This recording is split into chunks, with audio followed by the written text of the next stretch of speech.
Dragon Ball, horror, kaiju, and more. Steven's Toy Reviews.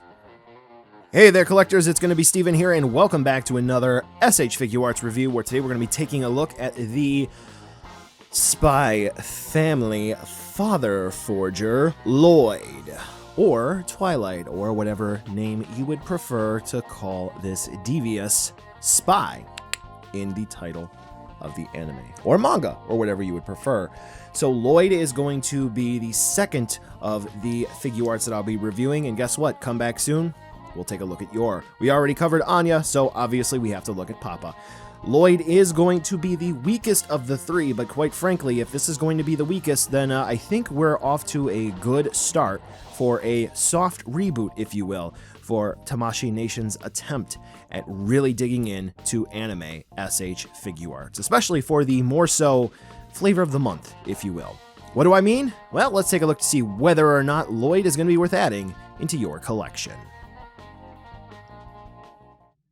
When it comes to the painted details on Loid, I do have to say that they did a rather rock-solid job, not noticing any quality control issues whatsoever, and that is also going to extend on over into the alternate face plates, whether it be the stamped-on decals for the eyes or the expressions or so forth. I think Loid came out rather nice. We do have the handkerchief in the pocket, or whatever the technical term for that is. The tie paint is really nice, and we do have multiple shades of green for his suit. So that is nice to see there. In terms of sculpt, the details for the suit is nice, or are nice, whichever. Overall, it does feel like a nice soft plastic that is going to be rather bendable, which really won't hinder articulation all that much, as you're going to see. The only real issue, if you will, that some have pointed out in the community, which I don't really think bothers me all too much just because of what scene you're going to be looking at in the anime, is going to be proportions. Some find legs to be too long, some think the arms, some think torso. So I'm going to go ahead and I'm going to bounce that back to you. I just think that maybe the feet could be just touched up just a little bit. But overall, I do think that Loid does look rather good, and I think that if you're a fan of the character, then congratulations, he's going to look rather nice. Well, bet you never thought I'd start a section off like this, huh? Well, it's just to make it a little bit easier so we can talk about the articulation. So Loid actually has a rather interesting setup for the neck system. So when you take a look at Loid in the back, he's going to have this little notch taken out here, right? And that is obviously going to be for this post that is going to be plugging into the head of Loid, right? So he's going to have a ball joint where the head plugs in, but interestingly enough, there's going to be a hinge that's going to be seated in the neck sculpt. And that hinge is going to allow him to look up. And so I'm just here to show you that that is going to be a hinge system, and that is going to allow him to look back and up. So let's go ahead and reassemble everything, and this also sort of helps to show you how to swap out the faceplates. So let's go ahead and reassemble everything. Sometimes I get the hair right. Okay, so that helps you to get the idea of how they got him to look up and how he can look down. It's actually a pretty neat system, but sometimes just keep it in mind, because of the hair, when you do that, it may catch on itself, and that's an issue that I had initially out of the box, but then I took the faceplate system and assembly off, and then I was like, oh, if I just push back, then bam, we're all good. That also helps because the neck plugs into the body on a ball joint as well, and we can get some real good rocker movement out of that, which is cool. All right, so for the shoulders, you can see that there are going to be these two parts of the sculpt here. Those are going to be on ball joints, and we're able to get those to move around just a little bit. We can get them to move in and out, effectively butterfly hinges, which is cool. The rest of the shoulders, we're going to have, looks like ball joints as well. They rock just a little bit, it seems, and they're going to be on hinges, so we can get Loid to T-pose, right? Okay. Then we're going to have bicep swivels up here where the arms plug in at the shoulder bicep connection. Cool. Single hinge elbows, which that is going to be the extent of the range of movement for the elbows, which for a spy, maybe double hinge. I think that could have been integrated here for the sculpt. Do we have, oh, but look at that. We do have swivels at the elbows. So I guess we can take it or leave it. I don't know. I'll leave that up to you. For the wrists, keep in mind he is wearing a suit, so the articulation will be a bit limited, but he is going to have your standard SHF connection for the wrists. So we are going to have a swivel where the joint comes out of the forearm. Then we are going to have hinge movement and then a ball joint where the hand plugs in. So we can adjust that hinge to move in all sorts of different directions by swiveling it at the connection where the wrist is at the forearm. As you can clearly see by the cut, we do have a ball jointed ab crunch. He can move all around all sorts of directions. He does have a coat on, so keep that in mind. We do have a ball jointed waist as well, which mine was easy to pop apart. So that's just something to keep in mind. I'm sure just a little bit of floor polish with Future will go ahead and fix that with no issues. But also, as easy as it was to pop apart, it is also just as easy to pop back together. So no qualms there. Hips are going to be the standard renewal style where he's going to be able to kick out about that far forward, that far back. Let's go ahead and do that in sync right there. And then we are able to kick out to the side, but do keep in mind his coat. Dedicated thigh swivel, which is cool. Single hinge knees, better for aesthetics, and he can get about a little bit more than 90 degrees, I would say there.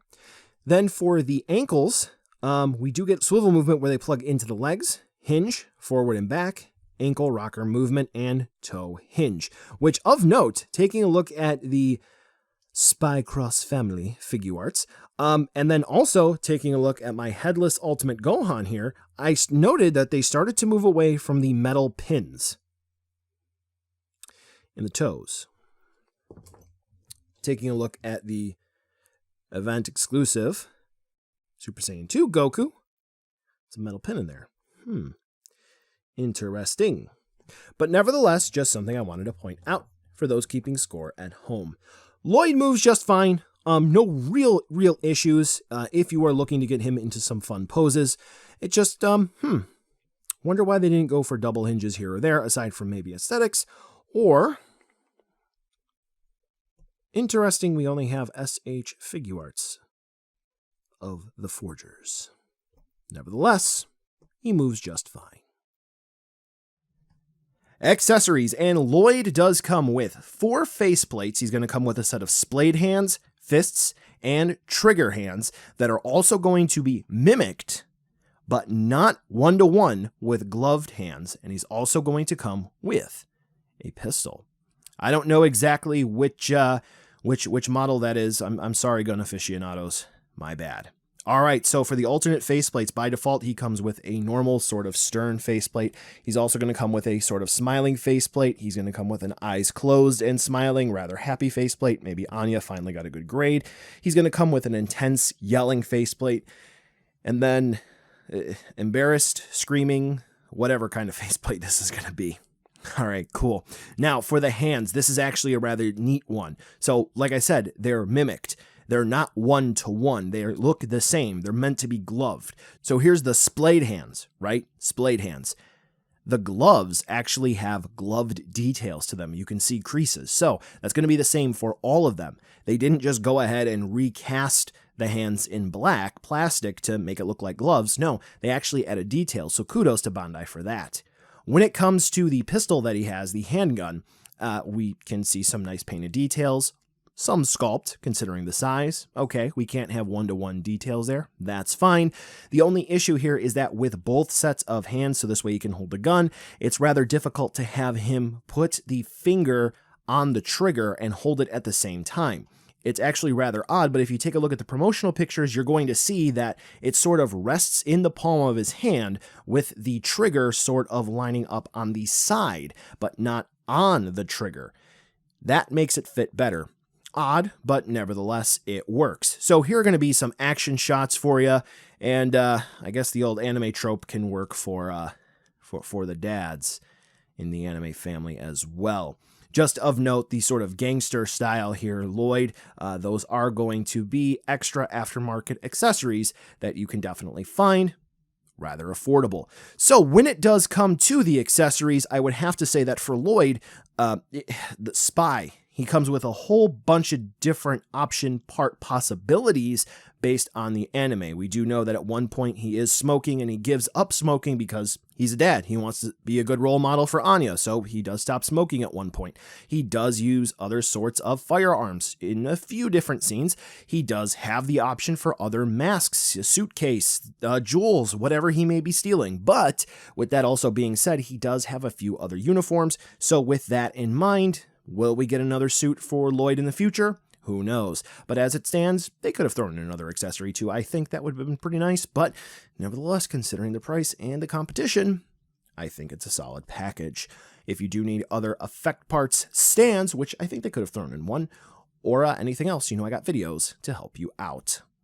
And here's going to be the entirety of the SHF Forger family together as it stands right now. So if you're going to look to get them together, you can get a good idea of how they will stand together on your shelf, along with some other figures you just might have. So buy now, skip, or wait for a deal. Don't get me wrong, I think Loid is good. I think this is a solid action figure if you're a fan of the character, though in terms of the accessories, that's where I think we're going to have a rather weak delivery.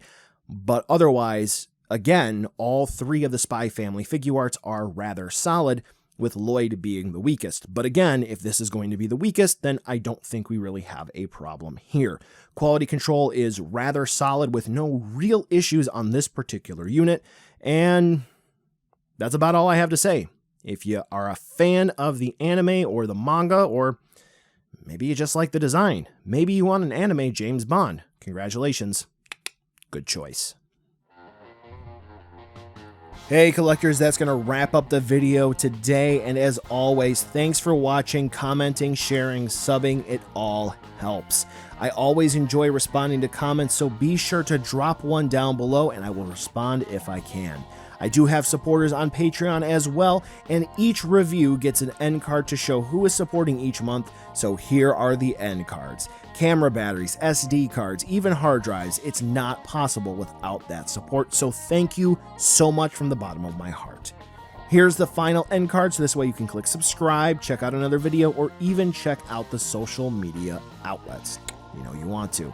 Before we end today, as in the description, there may be paid ad space, affiliate links, or product samples that were sent out in this video, so please check out the STR ad disclosure. Thanks again for watching, and I'll catch ya in the next video.